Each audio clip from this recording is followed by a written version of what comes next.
I was in Israel as a student in 1949. I will never forget the vigor, the enthusiasm, the vitality of young Israelis at work on a kibbutz that I visited. I personally am a Christian, but I have an enormous admiration for Jewish history, for the Old Testament, for the meaning of Judaism.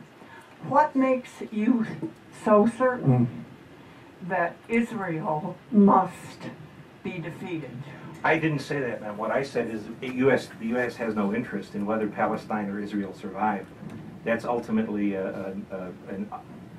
there's nothing we get from them that we need. That's not exactly what you said. Well, that's what I meant. But you said Israel should be destroyed. I said we should dump the Israelis. No, that's not, Why? those were not your words. Well, that's what I intended. Notes, and you said Israel must go. It must go. It must go. From our policy is what I meant. We were talking about policy. There's no reason to support the Israelis or the Palestinians. How insane is a policy? Do you think that once Israel disappears, the Middle East becomes a democracy? I'm not saying that. Israel can exist forever, but not with another American dollar. I'm glad that you allow it. Oh, you know, that's such a nonsense argument that people who support Israel make.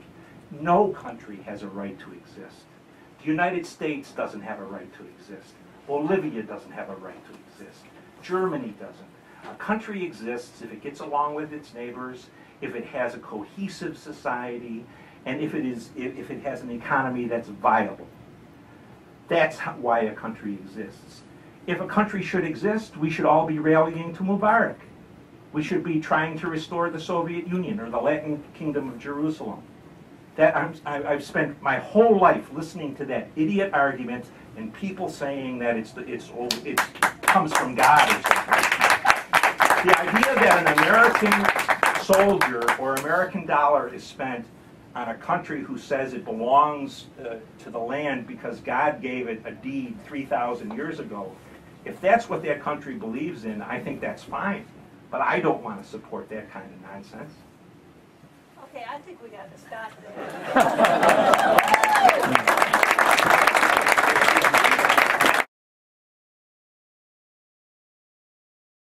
I've always enjoyed listening to your analysis since you sort of went public and were around. Assuming everything you say is true, and there's no reason to think that it's not, what would that tell us about what our strategy should be instead of what our strategy is? Our strategy really should be the truth. What I tried to do in the book is to point out that everything Mr. Clinton, Mr. Bush, and Mr. Obama have told Americans about what this war is being waged about is absent from the corpus of that material, with one exception, a short speech in December of 2001. There is no railing or ranting against women in the workplace. He doesn't call for the blood of Iowans because they vote in early presidential primaries every 4 years. There's no denunciation of Budweiser, no hate for freedom. So we are fighting an enemy that doesn't exist. We're fighting our presidents, our leaders in both parties want us to fight some sort of a nihilist madman. And we would be very lucky if we were, but we're not. Whether through sheer luck or a bit of genius, he's hooked on to 6 different American policies that are inextricably bound up with American domestic politics, and no president wants to talk about them. But if Obama came to you and said, I agree with what you say, now what should I do about that? First, tell the truth to the American people. And I really think of the 6 things that he lists, the one we need to do first is something about energy. If we had done something in the last 40 years to free ourselves and even more today, our allies, from our need for oil out of the Gulf, there's nothing on the Arabian Peninsula that's worth the life of a Marine. except for oil. And if you freed yourself from oil, you wouldn't have to support the Saudi police state, which oppresses just as badly as the Mubarak government does. So that's a place to start. And how about Israel? Israel's got to go. You know, that's from my perspective, and you know, my opinion is worth exactly my opinion. But Israel is such a difficult question because even facts aren't facts.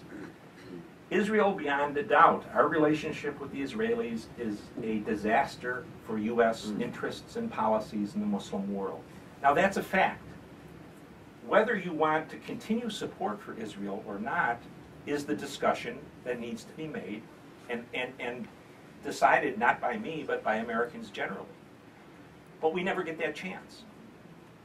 And so now we're in the very ridiculous position of waiting for one morning to wake up and have 300 million of us at war with Iran because Netanyahu gets a little bit antsy. I said this morning, I was on TV, and I said, you know, what the president is not telling you is that Israeli security depends on tyranny. It depends on the tyrants who govern Jordan and Syria and Egypt. And the unfriendly email I've gotten in the last 6 hours has been extraordinary. But I thought that was just an obvious fact. So I think there's a whole number of issues. The support of, you know, how can the president, if he was honest, would say, we're sending your sons and daughters to die in Iraq to make sure the Saudi royal family isn't threatened by Saddam or anybody else, or oil continues to flow. But they're not going to say that. They're going to say liberty, democracy, freedom. And women's rights. I'm sorry? And women's rights. Yeah. If it's bad for a Marine to die on the peninsula, imagine being the parent of a young man or woman who died so Mrs. Mohammed can vote. There certainly has to be idiocy in that idea.